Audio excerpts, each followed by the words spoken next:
Alors Père Delfieux, toute la semaine, on a essayé d'instruire le procès en canonisation de Paul, et il nous reste encore deux petites raisons pour le canoniser. On va le canoniser, je crois. Hein. Et une jolie raison, je trouve. La neuvième, c'est que vous pensez que c'est un homme de tendresse. Oui, et là je m'insurge un petit peu contre certaines idées qui sont attachées à la figure et à la vie de Paul et qui sont à mon avis tout à fait fausses. Vous savez, on ne peut pas être saint sans amour et le propre de Dieu c'est la tendresse. Eh bien Paul est plein d'amour et il est plein de tendresse. Tenez, je commence par une citation car elle est très belle, c'est dans la lettre aux Thessaloniciens. Il leur dit ceci. D'abord, il commence à dire « J'aurais pu faire sentir mon poids d'apôtre ». Et tout de suite après, au contraire, nous nous sommes faits tout petits au milieu de vous, comme une mère nourrit ses enfants et prend soin d'eux. Telle était notre tendresse pour vous, que nous aurions voulu vous livrer avec l'évangile de Dieu, nous aurions voulu vous livrer notre propre vie, tant vous nous étiez devenus chers. Vous savez, il n'y a pas beaucoup d'hommes qui ont parlé comme cela à ceux dont ils ont la charge et dont ils essaient de s'occuper avec cette force et cette exigence un peu au jour le jour. Eh bien, cette tendresse est d'autant plus surprenante que Paul est très exigeant. Paul est très dur d'une certaine manière, sévère vis-à-vis de lui-même. Il soumet son corps, si vous voulez, à la discipline, il le dit très éloquemment. Eh bien, non, il est débordant de tendresse. Tenez, regardez la tendresse de Paul, par exemple, vis-à-vis de ses frères de race.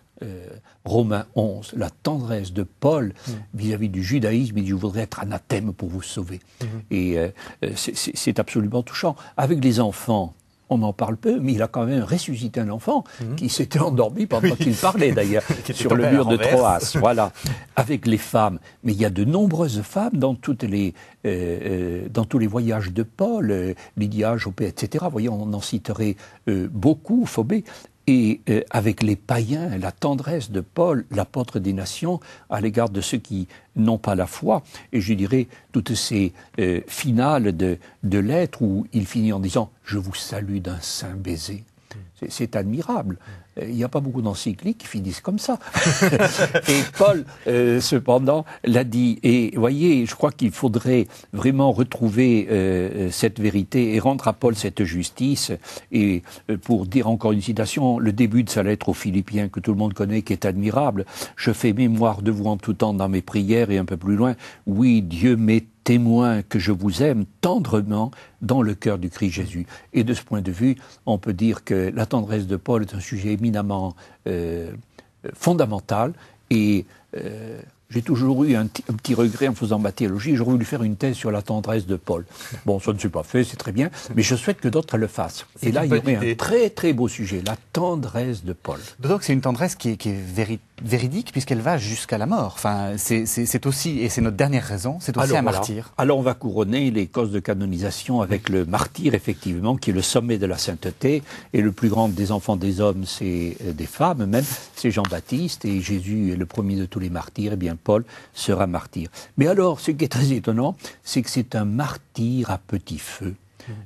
On connaît, si on relisait, là, si vous voulez, 2 Corinthiens 11, nous n'avons pas le temps, mais il y a toute cette série de tous les exploits qu'il a fait, enfin, pas des exploits, de toutes les épreuves qu'il a subies. Enfin, Paul a été flagellé à plusieurs reprises, Paul a été lapidé, on l'a laissé pour mort, il se relevait du tas de pierres où il venait de crouler, il a été naufragé, il a été emprisonné, etc. Mais il y en a des colonnes entières dans ses lettres. Et il dit « Je suis crucifié avec le Christ ». Vous voyez, c'est un martyr au jour le jour, à petit feu. « J'achève dans ma chair », c'est admirable, cette phrase aux Colossiens, « ce qui manque à la passion du Christ pour son corps qui est l'Église ». Vous voyez, c'est vraiment le martyr au jour le jour, un apôtre véritablement brûlé d'amour de Dieu. Et au terme, il va verser son sang sur le sol de la Rome païenne. Et c'est là, dans cette Babylone, comme dit l'Apocalypse, car l'Église appelle Rome Babylone, eh bien qu'il va, avec Pierre d'ailleurs, verser son sang, et on peut le dire dans l'allégresse, on peut le supposer, à la pensée de tout perdre pour le Christ, et alors là il peut cueillir la couronne, comme il dira, la couronne du martyr. Voilà, à coup sûr, voyez, cher Régis, je crois que c'est un des plus grands saints, merci, et puis merci vraiment beaucoup. Le premier, après l'unique, et l'unique c'est Jésus, mais après Jésus, moi je mets Paul. Merci beaucoup. Les téléspectateurs retrouveront un peu tout ce que vous avez dit dans le magazine Source Vive des Fraternités Monastiques de Jérusalem. Merci beaucoup, Père Delfieux. Merci.